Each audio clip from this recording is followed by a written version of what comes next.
sick. So, Oh, you don't yeah, need that this week. I know. Like, it's that first week of school. You're a mom, you know. Yep. Um, they always like come home with like strep throat or like malaria or I don't know, mad cow disease, whatever's going around that week. So Those Pennsylvania germs. yeah, Katie stayed home from school today, and I went up to check on her and give her some more medicine. And I walked in, she's like, "That's not me, it's Steven." I was like, "Yes." All right, let's do this. So, Right. okay.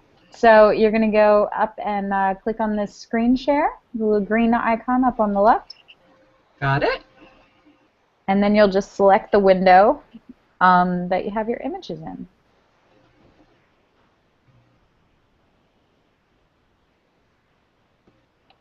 Okay. Something wrong with my app? Let's try Hit this. cancel. There you go. Okay, well you're on me. That's good. So There we the go. screen share is working.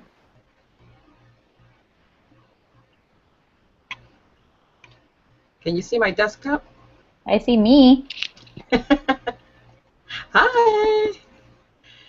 Okay, so yeah, All I right. can see your desktop. You just have to make sure that you're selecting whatever the program is that you're actually Okay. using, the photos in. And you just go ahead and take your time because I'm going to drink my tea. There you Can you go, perfect. see it? Mhm. Okay, so you've seen a couple of these, right? Yes.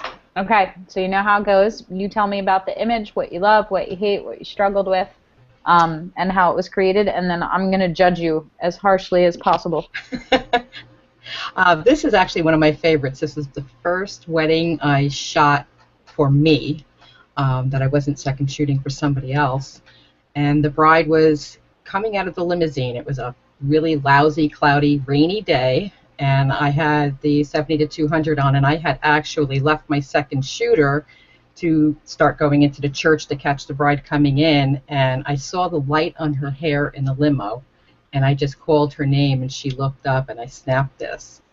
And I just love the expression on her face. If you know the bride, it is so her.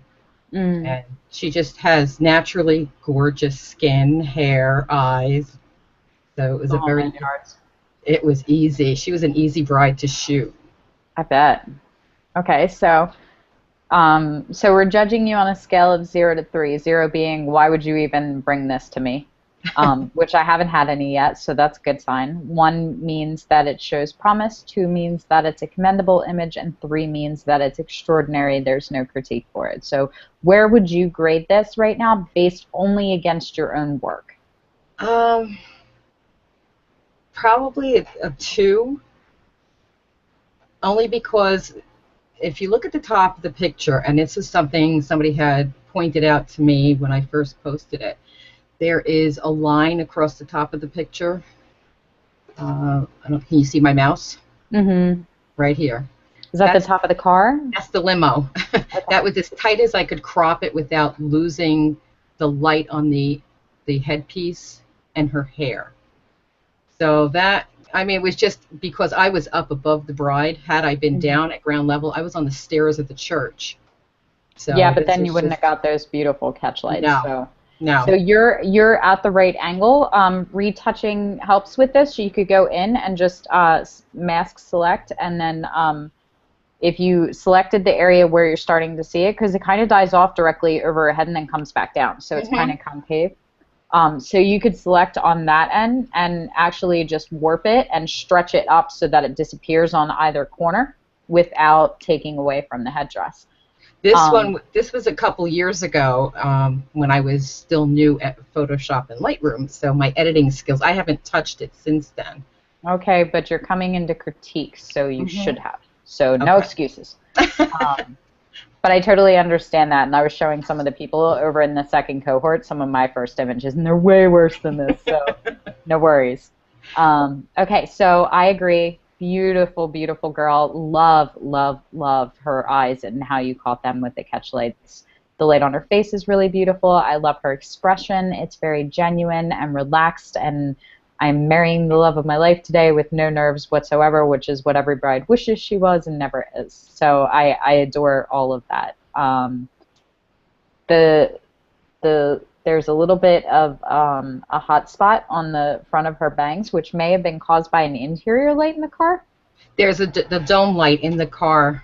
Yep. Right. So I would have gone in and fixed that and just turning down the saturation with that would have helped because it's the color difference that's really drawing attention to it. But that definitely is taking me away from her face.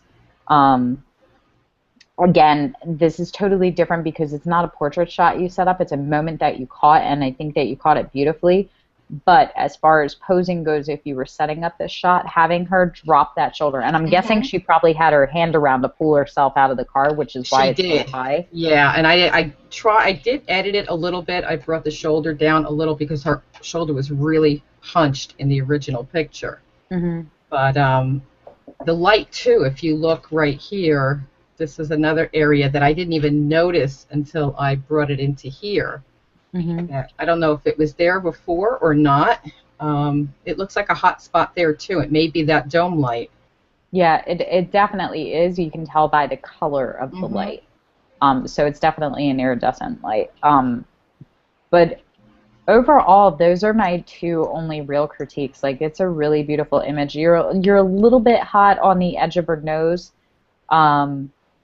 Going up, and maybe just a little bit on the eye because it's drawing out a little bit that line underneath that makes everybody look like they didn't get a good night's sleep. Right. And I would have, like I said, I would have gone in and post because that's all that matters. Like, you can tell everybody up and down, but the shoot's over. This is what you have to work with. So in post now, I would go down and edit that shoulder down even further. And I would also take the line out, which is actually from her neck, from her shoulder being this right high. Here. Yeah, but it translates to fat, like it's a fat roll. So I would remove that as well. And then the only other thing that I probably would have done is on the side of her veil under her ear, I probably would have gone in and just dodged and burned that a little bit just to bring out the illusion of it being a little more sheer than it is, so we could see the other line of her shoulder because you lose her in that white. Over here. Yeah, so with portraits that are like, you know, from basically like just above the cleavage up, you have no figure to tell you what she looks like. So if you don't nail the shoulders, the neck, and the collarbone, then they always look wider than they are. And she's obviously a slender girl. Oh, she's, about 90 pounds soaking wet. Right, and here I would say that she's probably about 140. Just because of the raised shoulders and the fact that there's no information because of the veil, you know, but her face tells you that she's thin, so her body looks a little bit disproportionate. I had originally, I was going to crop it tighter, but then she didn't like it. She's very Christian, and she felt that it made her look like she was nude. Right. So I left it with a little bit of the dress showing. Yeah, and I love it as a shot as a whole. So I'm going to give you an exceptional on this, even with those things, just because I think for where you are and what your work is, that this is a really good image for your portfolio. It's absolutely one that I would keep in. Thank you.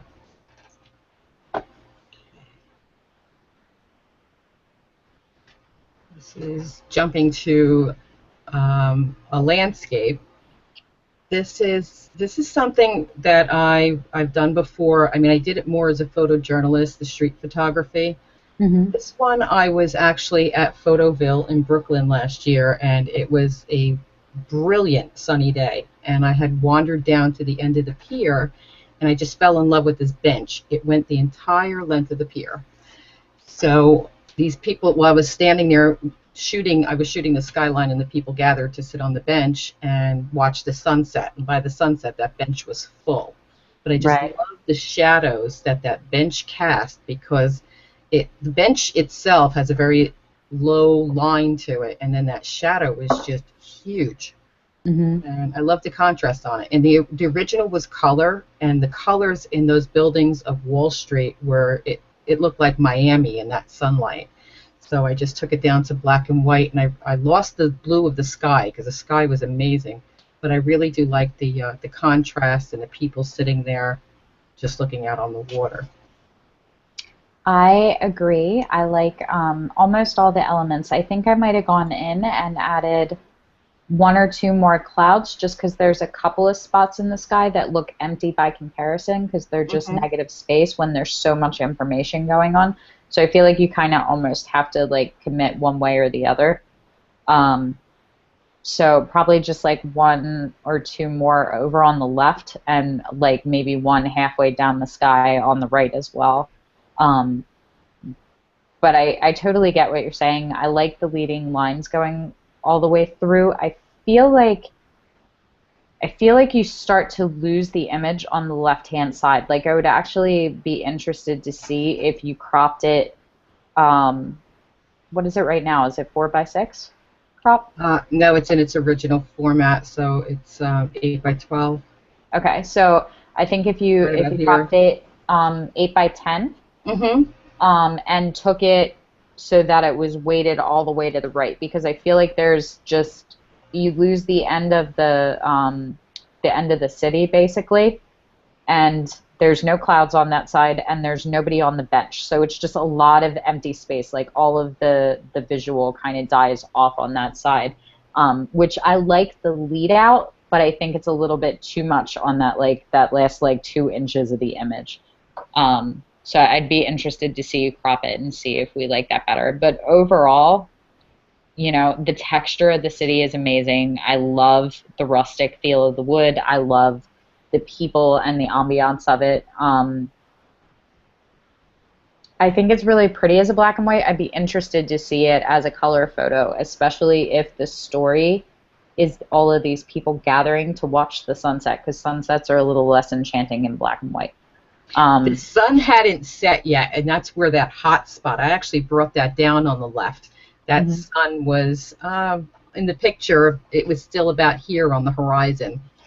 So they hadn't, that's what cast the long shadows. Once the sun went down a little, you lost the shadows because there were buildings on the other pier on the other side. So I did take shots after it, hoping to catch that sunset, but it kind of pooped out at the end. Yeah.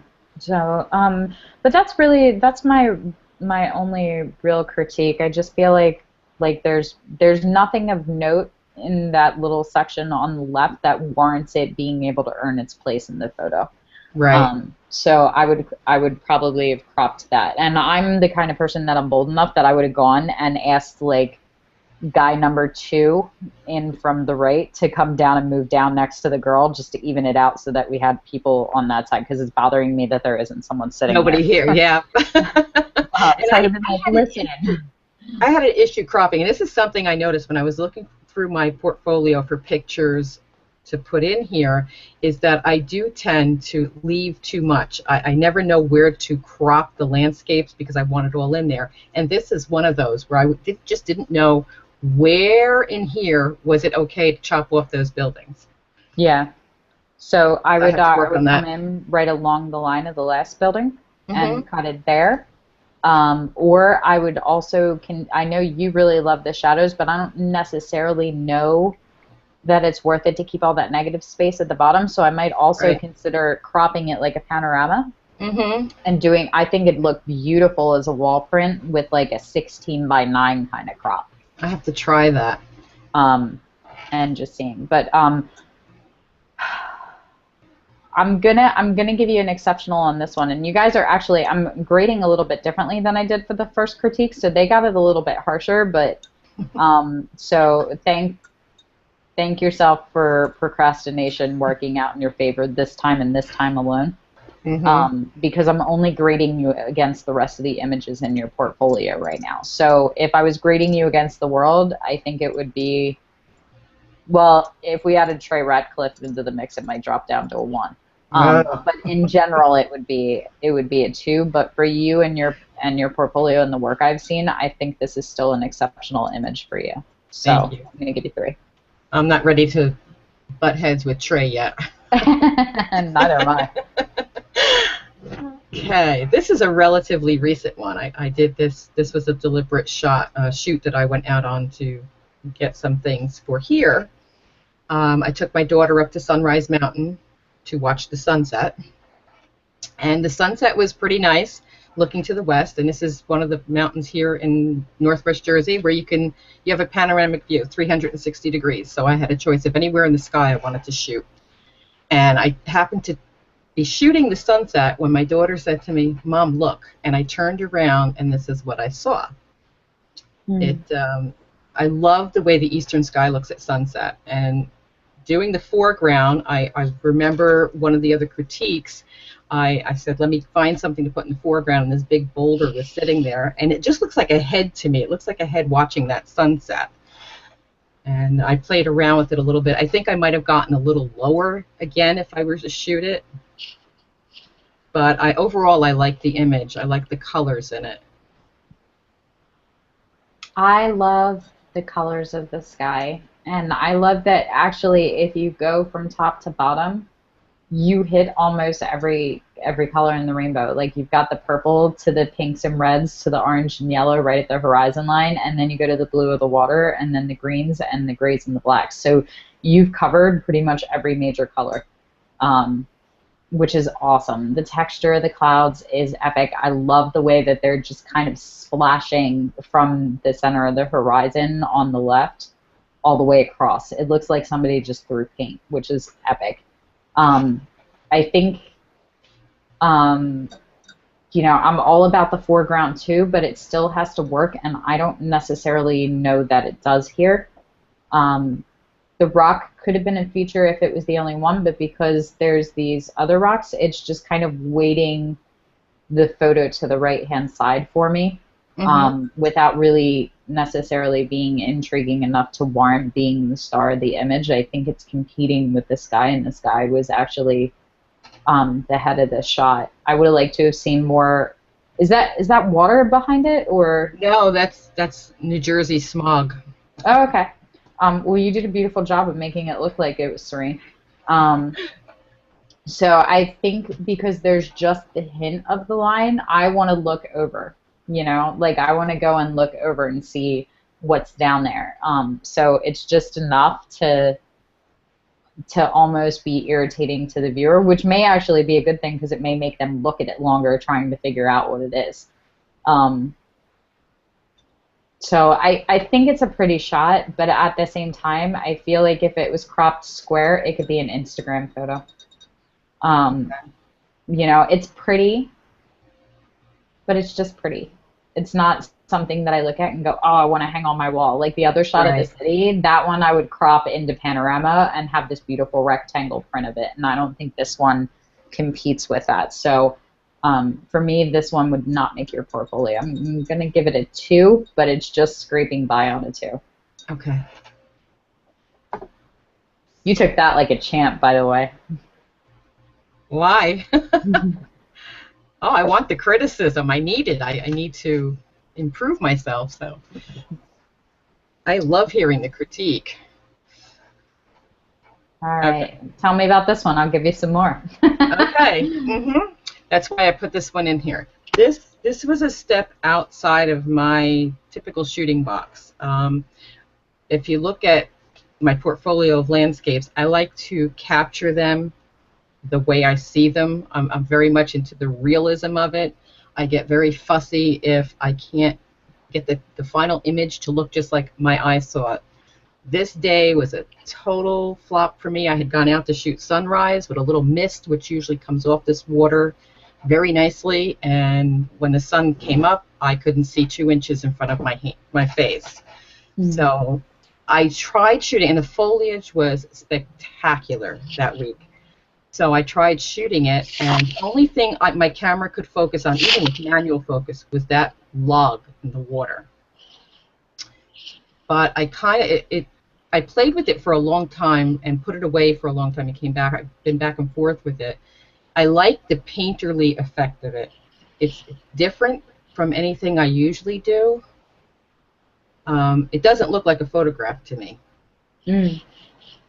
And I don't know if that's a good thing or a bad thing. I do like it as a stylized picture.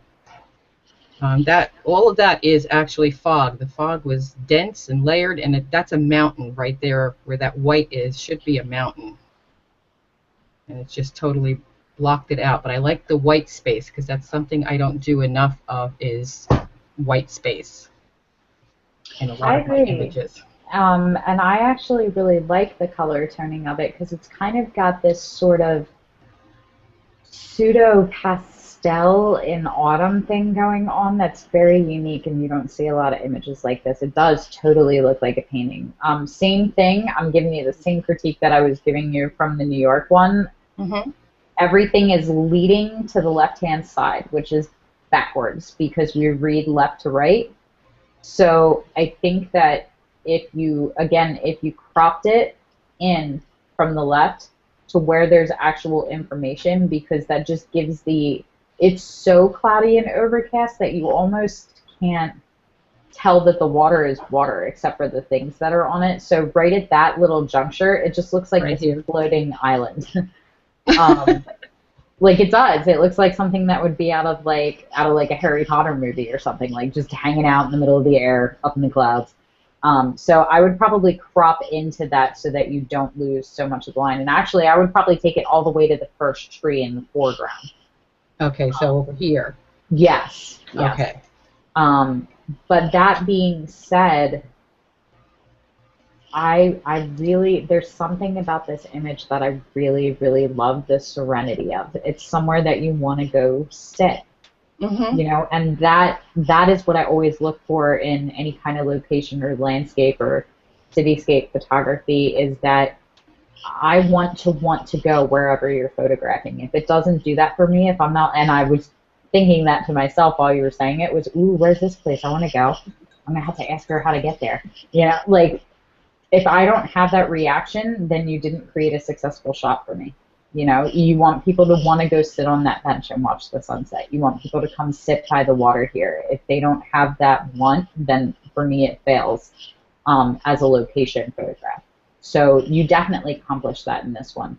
I would actually, along with cropping it in on the left, I would also crop it in from the bottom so that you have most of the reflection of the trees in the shot, and I would cut out the white space and just let the white space be the hero at the top of the photograph. Okay. I think that would add a little bit more interest and make it just a little bit more interesting, rather than it just kind of floating in the abyss. It would ground it a little bit, but still not lose the ethereal quality that you have. Love the color scheme. I think I would like to see it warmed up just a little so that the whites aren't necessarily white, but they're a little bit more yellow, just to add to that feel of this beautiful, mystical, sunny morning in the mist fog thing that you have going on with all the other colors. Like, all the colors of the foliage are all these really warm kind of hues, and I think adding a little bit more of that into the white balance would actually really take this photo to a level where everybody would be like, ooh.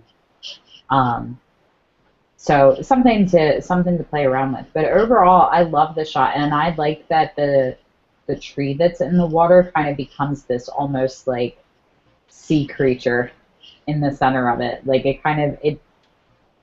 it's the focus of the shot, but it also allows everything around it to work for equal play in the photograph. So I think it's really, really good. I think there were a couple of things that you could have changed, but overall I still like it and think that it should probably be in your landscape portfolio. So I'm going to give it a 2, but a very high 2. I'm gonna play with this. You got me excited about this one, because now I want to go and play with it. Good. Go do that. That's one of your personal assignments, is to show a re-edit. I will. I'll do it on both of them, my cityscape too. Cool. Okay. Is that all 5? We have one more, right? No, one more. Okay. I have to put the portraits in, because this is my weak area, and this is what I really want to work on. Okay. Are my portraits. My biggest issue with this one was the posing. But she was 15 years old. We were in a city park, and she was so incredibly self-conscious in this dress to die for. This dress was just amazing, and we walked to the park, and she was just so self-conscious. By the time we got out here, I had to have her mother leave because she just wouldn't relax. Mm-hmm. She was so worried that friends would pass by or somebody would see her. We had guys stopping cars, honking horns, wolf whistling. So it was tough for her. But she's gorgeous. This is another one who really needed very little touch up at all. I liked the backlight on her hair. Um, it was high noon again. It was midday. It was very hot, very sunny, and we were able to find this bridge that had just enough shade for me to get some bright shade. This is a natural light portrait. So I agree with you. The backlighting and the way that it rims her hair is really, really lovely. The light on her face is flawless. It's just a very soft cover girl kind of light. She does look nervous. I can see it in her Mm-hmm. face. She has that kind of awkward teen thing going on, but I don't mind it because I think that it probably suits her personality. And that's exactly how, her mother and people will think of her at this time in her life when they go back through the photos. I think it's really interesting that you repeated yourself twice to say how awesome and stunning the dress was, and then you hid her behind a big bar. So maybe having her, is this like a bridge? What is she on right now? This is a very tiny little footbridge.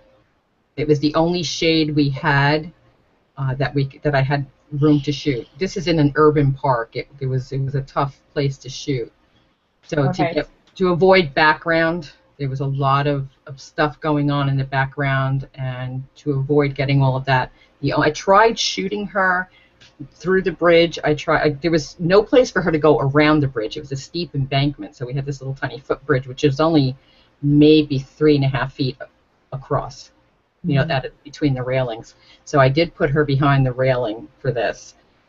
I do have a bunch of shots of her out in the open, but I wasn't happy with the posing on those. I did post one of them on the group page, and that was the one where she was looking away. I actually caught her looking at her mother. Okay. But this, I like the face in this. I actually was going to crop the railing out because I don't like the railing cutting her I in half. don't I don't like the railing at all. That's Mm-mm. that's killing this shot for me. Okay. Especially because it's a shot of a girl in a gown. Mm-hmm. Whether it's prom or it's bridal, whatever it is, like if you're gonna three-quarter it, then you have to feature the dress. Okay. You can get away with shots like the first one that you showed, like that's a beautiful bridal portrait, but it's not about the dress, it's about the girl. This one, the girl and the dress are competing, and neither are winning because they're being overshadowed by by this big bar cutting her in half. Mm-hmm. And it's tough when they're really nervous because she's emitting that energy, and we also lost both of her hands. So we cropped the one on the one side, and then the other one got inadvertently cropped by the bar, and then even down below by the dress. So I think maybe having her come forward, and if you were going to shoot her behind the bar because that was the location that you had to work with, having her come forward and rest her arms on the bar, or Mm-hmm. use the bar in some manner, or even having her put her hands on it and kind of pulling back. But I would, if she's on the bar, she's gotta work the bar, and she's not. It's just fighting for her in this one. So um, it's a pretty photo, but again, I don't think that it's anything that her mom couldn't have photographed if she was at that location. Like there's nothing that's really wowing me about it. It's a nice portrait of a 15-year-old girl behind her prom, but there's nothing set aside that says that this is something exceptional and something that you couldn't take as a non-photographer with a decent camera. Um, now obviously we know that's not true because we know everything that actually goes into composing a shot, but every now and then you just get lucky. And I think that this sort of denotes that. So for me, and I say this with a lot of love, there isn't anything that got really really nailed that can pull it up to a two for me. Like Okay. her energy isn't there. She looks really nervous. Um, the light is very very pretty and well exposed for her and well done, but there's nothing amazingly interesting about it that makes it like wow, your lighting is incredible. Like when you get on certain shots, like that's Right. that's not it. It's just very pretty even lighting, which is still an accomplishment, but not enough to wow anybody. Um, the pose isn't there, the composition isn't there. So this one's a fail for me. It would not make your portfolio. But I'm going to give you one. I think it shows promise. I just don't think you quite hit the mark. It's not like a total loss because it is a really beautiful portrait, and it's one that I see any mom wanting to have a copy of, you know, and to send to grandma, and everybody's, oh, she's so beautiful. So I think it's a one. I think it shows promise, but I know you can do better than that. Now, if you were shooting this, would you bring it in tighter if you couldn't get rid of the rail? If you were in a situation, because sometimes I've done that where I'm shooting, I did a prom shoot where I was shooting 40 some odd kids in a house, and they were behind rail. They had, everybody wanted the staircase picture. Mm-hmm. And you can't shoot 20 kids on a staircase without the railing. I never knew what to do with the railing. On this one, would you have gone tighter? So if I was really restricted and this was the only place that the light was beautiful, because I do always think that you should sacrifice location for light. If the light's lovely, then that's where you take it. So this would have probably worked exactly like shot one. You know, if you couldn't feature the dress, then I wouldn't have worried about the dress and I would have made it about her. And I would have shot it just like your bridal portrait.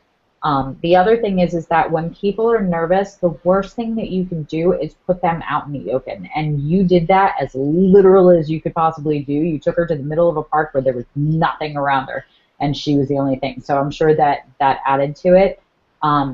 People feel more comfortable when they have things to work with. So if a client comes in and they're feeling really self-conscious, especially with my line because they're usually taking off most of their clothes and that requires trust buildup, giving her something to play with. Like I would have had her sit on the bridge, you know, and shot her from underneath the rail and let her curl up around her dress. Because what's your natural inclination? What do people do when they're nervous? They cross their arms and they hold into their body. It's a self-protection thing.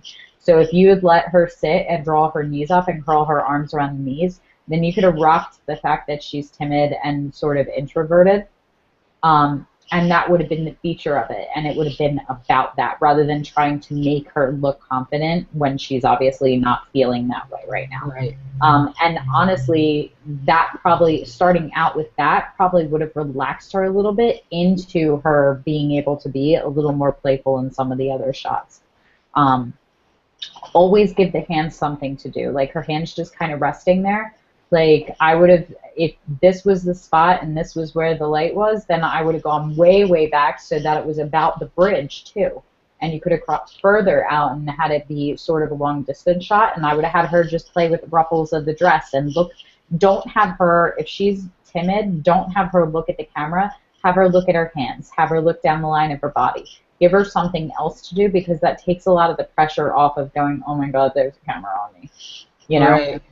So just some things to keep in mind the next time you're shooting and you're having that kind of energy problem with a model where they're feeling self-conscious. You know, if somebody's feeling self-conscious and not confident of themselves, the worst thing you can do is put a camera in their face.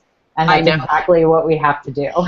I know that firsthand. That's why I stand on this side of the camera. Exactly. And it's so many photographers feel that way, but then they forget that about their clients because they go, well, we think you're beautiful, you know. Right. She's gorgeous. Of course, you know, of course you should be confident, but that doesn't change the fact that she's not. So, you know, and some of that just comes from play and practice. Like if this is your weak point, like shoot some more.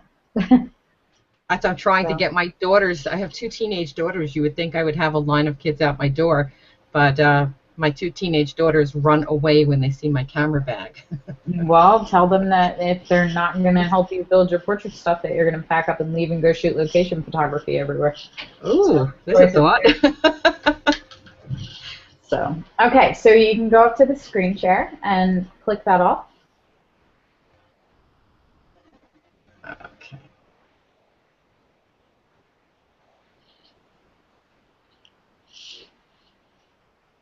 Oh, that was interesting. There you go. Okay, so we've been talking a little bit in the group, but now that you've been here for a little while and getting into it, let's talk a little bit about where you are and where you're going. Okay. Well, we talked before that I've got this split personality between landscape photography and portrait photography. The landscape photography is not going to pay the bills right now. So I'm going to focus on the portrait photography for now. Why is the landscape not going to pay the bills? Because I can't get out and do what I really want to do yet. I've got some family obligations that I just can't get out on the road. And that's a reality. What about shooting? Okay, we're going to table that, and I'll yell at you about that in a minute. Okay. But what about shooting locally? What about all the great places that are around here that you don't need to hop a plane or get out on the road? I have to get out there. Maybe because I've been here too long. Maybe I need to go out there and look at it differently. The pictures like that fog picture, it bores me, to be honest with you, to shoot here anymore. I feel like I've exhausted what I want to shoot other than a few details. Okay. Okay, well, that I can get behind. That I can get behind. I can get behind the I'm not inspired, because if you're not inspired, your work is subpar, period. So what do you want to do? I want to focus on portraits. I really, I would like to do that. I want to see if I can get some senior portraits. This area, it's an untapped market because no one does them. The kids don't do them. They do the school craft yearbook picture, and that's it. You may get a handful of students that will come in, seniors that will come in, and I want to change that because no one else is doing it. Okay. So how do we do that? I'm going to approach my kids' friends myself. Okay. I want to get a few of the girls. I've got actually one of my older daughter's girlfriends who she's just graduated from beauty school. She wants practice, hair and makeup. And I figure if we can get a few of the girls together a couple times, she just can practice her hair and makeup, I can practice my portrait work, and see if I can't put a portfolio together with that. And then get it out there for senior portrait season, which will start right after Christmas. Why seniors? I like them. I like the girls. Yeah, I do, actually. I never thought I'd hear myself say that, but I actually like the teenagers. I dreaded them until I had them. Okay. So you like shooting teenagers, but do I you like doing shooting senior portraits? The outdoor, there was a picture I posted, I think it was in my level 3 of my daughter, my own daughter. I had taken her out, I dragged her out to test new lighting equipment, dragged her into the woods, and we did some pictures, and they were a hit with her friends. Okay. She was excited about them, and she doesn't get excited about anything that mom shoots. Tell me about the photo. What was she wearing? What were you doing in it? It's her in the woods. I literally dragged her out of the house the way she was. She had a plaid shirt, ripped up jeans, and that's it. And I took her out with some off-camera lighting into the woods by a creek, and there was a fallen tree, and I knew about this tree, and I just had her leaning on the tree. Okay. So budget and logistics aside, if you could design a shoot around that, and you had somebody that was a little bit more willing of a model, what does that shoot look like for you? What are they wearing? What are they doing? Where I would shoot up here, I would go in one of two directions. With the seniors, I want to capture them the way they want to be seen. My daughter was out mudding. She's got her Jeep. She goes out mudding, plaid shirt and jeans. That's my daughter. Okay. Capturing that, and I like the picture I took of her, that whole shoot with her, because it was her. And she's not one to sit in front of a camera, but I think I really captured her spirit in those pictures. You know, that sassiness, the little bit of innocence, her personality. And that's what I'd like to do. I think that's why I want to try with some of her friends that I know and see if I can pull that personality out of them, which isn't always easy to do at that age. No, it's not. Not when mom's in a room. You turn your back and they're all into the selfies and doing silly things and being who they are. But when you put them in front of a real camera, they tend to tense up a little bit. I want to take a few of them out. We've got lakes here. We've got kids that like to go by the water. We've got kids that I'd like to get a couple of the girls who are real girly girls and get them out in a real rustic setting and do them all dressed up, hair, makeup, in the woods. So The contrast. I think that you just hit on where I was hoping that you were going to go with it, because seniors is such an oversaturated thing, and you might not be seeing it as much, but there's always people competing for that. Hmm. You might be able to actually combine into three different genres. So you could tap in and pull from fine art and boudoir the glamour and the art aspect of having these amazing hair and makeup and gown kind of things, and maybe do sort of like a trash the dress session for prom photos. And you could do these prom portraits of girls that are in these locations where you would add these epic elements visually of this stunning girl in hair and makeup and an incredible gown and not in front of a bar. And you could shoot those. But then I also like the idea that you're tapping into who they are and showing them just who they are as they are right at that moment for the sake of preservation of that person, because it changes so quick with kids. Yeah. They just 2 decades like that, and who they come and into and who they are leaving as they come into the next version of themselves is like just a constant transformation. So I love the idea that you're doing both. So I'm wondering if you could actually set up a thing where it would be like a senior session kind of thing, and you might not even call it that. You might work off of the idea of coming up with your own name for the session that sort of pays honor to who they are right now. You know, Mm. and playing off of that, because senior session says senior portrait still says cap and gown, and now it's with their baseball gloves and whatever team jersey they're in, and you see Right. these things, and so the genre's changing, but the tonality of it is still kind of the same. So it's a totally different market to tap into who they are now, and it also takes you away from just seniors. So you could do it with girls 14 to 18, and boys too if you want. I always gravitate towards women, but you can design it from that, and then that also opens up the ability for repeat business. Like, who were they at 14?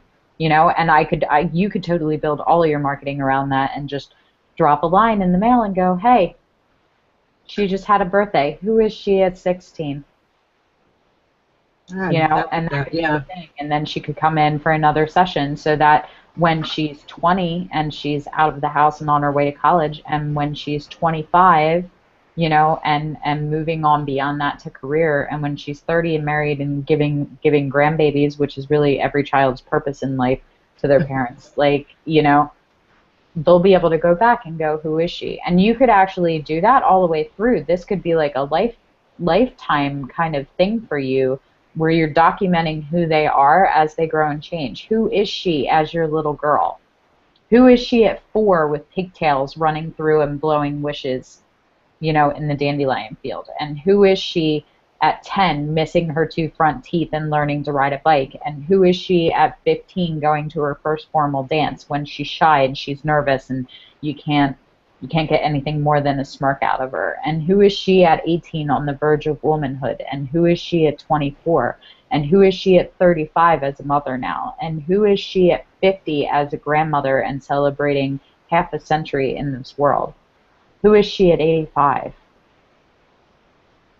You could Mm. tell entire life stories that way. That's a really potent selling point, because it's emotion and it draws into the fact that time is passing us and there's nothing we can do about it.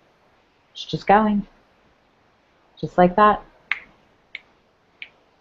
And you don't get it back. So if they don't have the moments that preserve this, that person is lost to them. And the reason that pictures are so important when it comes to portraiture is the fact that they stay the same in that photo. That photo and that moment and who they are is always the same, even as they're changing.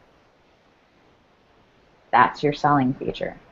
And then you add into that your love of landscape and your ability to shoot on location, and you take that girl and you take all that potency and you put her in the middle of a foggy morning in the water, and you put her in the middle of the woods, and you put her in the middle of a cityscape like that, and then all of that visual information and that profound artistry crescendos behind her in that, like, you can just hear the music uprise, like, right to the climax of the image. Maybe that's who you are. But I would buy that. I have some work to do. You should also keep in mind, too, that the difficult thing with children and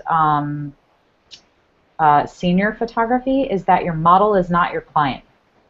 The parent is. The parent is. So yeah. You're not going to your friends or to your daughter's friends to shoot them. You're going to their parents because they can make them. Yeah. You know, I was actually going to start just to play a little bit with Jessica and her hairdressing and makeup skills with a couple of my older daughter's friends who are of age. Just to get them out there and then work on the other ones.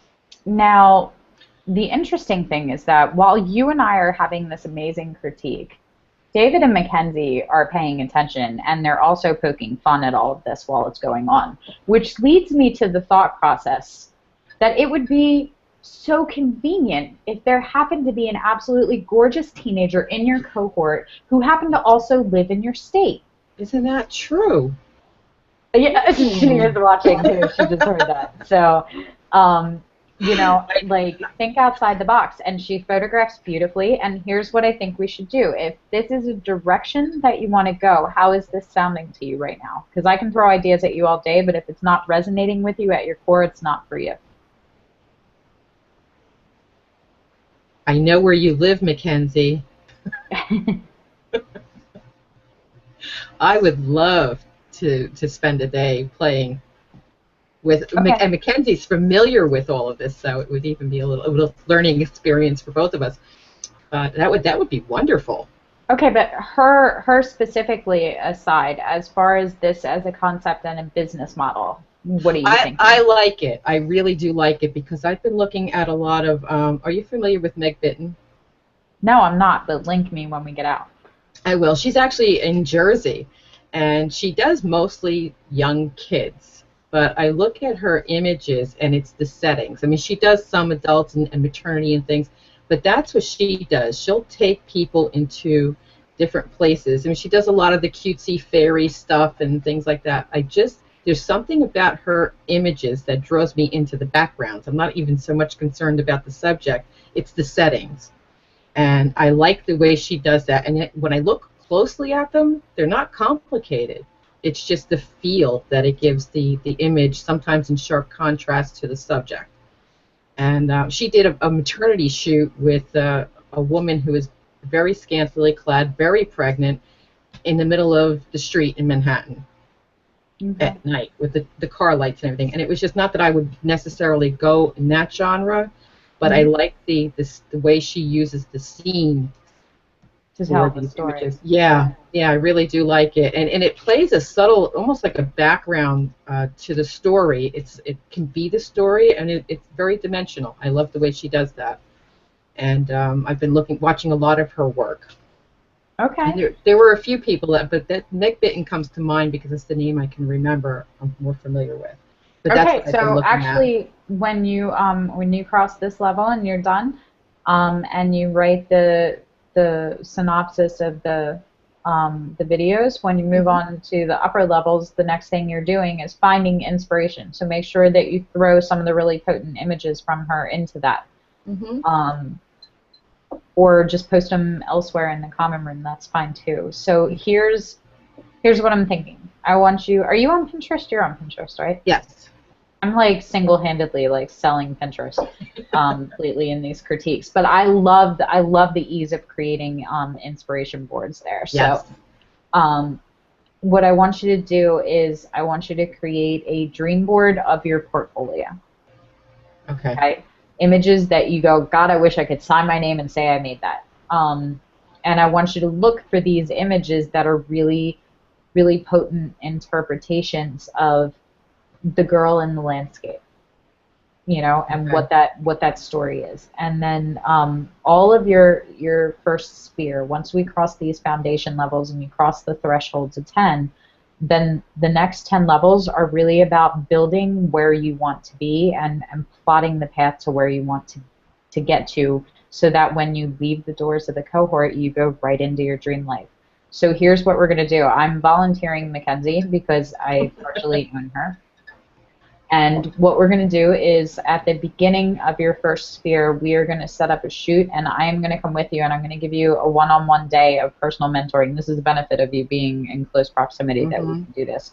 And maybe what we'll do is we'll kind of live stream so the rest of the cohort can tune in first. But that way you have a willing model that you don't have to drag. She's beautiful. She photographs well. She takes direction well. I know this because I like shooting her.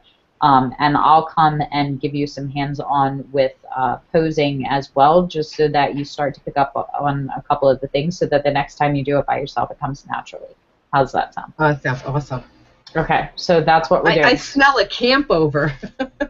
I do as well, and there's some really beautiful places up here too. So maybe we'll make it a weekend, and we'll go location scouting on the first day. And then you can actually teach a little bit and talk about what you're looking for when you go to locations, and then we'll shoot her. Sounds good. I need to practice before then. Awesome. Yeah, well, you have other levels leading up to that you get to do that, including level 7 and 8. And then we do your critique again at level 9. So you survived. How are you feeling? You didn't yell at me yet. You're supposed to yell at me about the landscapes. I'm not gonna actually, because I think that it's really important that a lot of people always are insisting when they're teaching that you have to specialize, and I don't think that you do. I think you just have to be creative about how they converge. So if right now your lifestyle and your family and where you are does not allow for you to go jet set over to Bali and to Japan and to all the places like Trey does, where he's like, here's the temple in Thailand, and oh, here's, you know, here's me standing on my head on a surfboard in, you know, in the tropics, and here's me on a top of a mountain. Like, you know, if you're not at the point where you can do that, going, well, I can't do that, so that's it for me. You know, that's quitting. I can't abide by that, and then I would scream at you, and then I would yell at you.